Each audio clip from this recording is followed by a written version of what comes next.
उस गाड़ी ने सिर्फ वहां मौजूद किसानों को नहीं कुचला, बल्कि इस देश के सभी किसानों को कुचला है।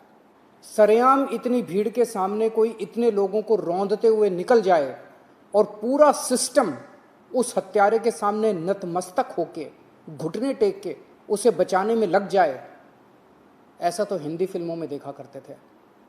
आखिर किसानों से इतनी नफरत क्यों है? किसानों ने क्या बिगाड़ा है?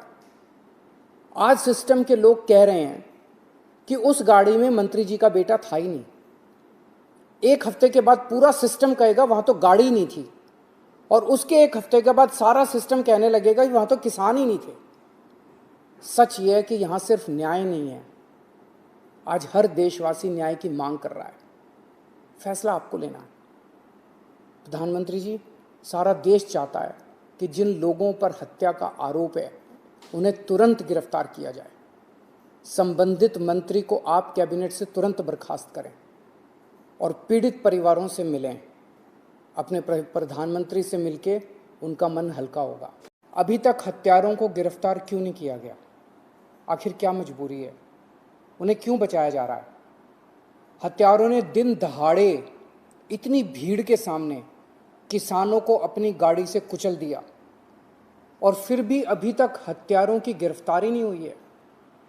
उन्हें क्यों बचाया जा रहा है?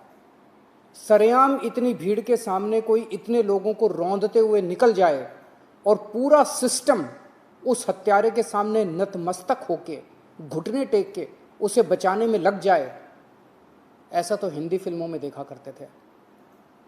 प्रधानमंत्री जी, आज हर देशवासी टीवी और सोशल मीडिया पे देख रहा है कि एक गाड़ी आई और किसानों को रौंद के चली गई। जिस तरह से पूरी सरकार हत्यारों को बचाने में लगी है, इस सब से क्या संदेश दिया जा रहा है कि अगर आप कोई नेता हो या अमीर हो तो आप अपनी गाड़ी से किसी को भी कुचल सकते हो। उस गाड़ी ने सिर्फ वहां मौजूद किसानों को नहीं कुचला, बल्कि इस देश के सभी किसानों को कुचला है, इस देश के गरीबों को कुचला है। ऐसा लगता है कि उस गाड़ी ने पूरी सरकार को ही कुचल दिया है, पूरे सिस्टम को कुचल दिया है। प्रधानमंत्री जी, आज एक तरफ सरकार आज़ादी का अमृत महोत्सव मना रही है, और दूसरी तरफ जब विपक्ष के नेता मृतक किसानों के परिवार वालों से मिलने जा रहे हैं तो उन्हें जेल में डाला जा रहा है। ये कौन सी आज़ादी का जश्न है? ऐसे तो अंग्रेज करते थे। क्या इसीलिए हमारे पूर्वजों ने आज़ादी के लिए संघर्ष किया था, कुर्बानियां दी थी? आखिर वहां ऐसा क्या है जो छुपाया जा रहा है? ऐसी क्या बात हो गई वहां ना किसी पत्रकार को पहुंचने दिया जा रहा, ना किसानों को पहुंचने दिया जा रहा, ना किसी विपक्ष के नेता को? आज पूरा भारत जानना चाहता है कि लखीमपुर में आखिर हुआ क्या था, किसने गाड़ी चढ़ाई, क्यों चढ़ाई। सच्चाई जानना तो देश के लोगों का अधिकार है ना। पिछले एक साल से किसान बॉर्डर पे अपनी मांगों को लेके बैठे हैं। 600 से ज्यादा किसानों की जान चली गई है वहां पे, और आज किसानों पे गाड़ी चढ़ा दी जाती है, उन्हें कुचल के मार डाला जाता है। आखिर किसानों से इतनी नफरत क्यों है?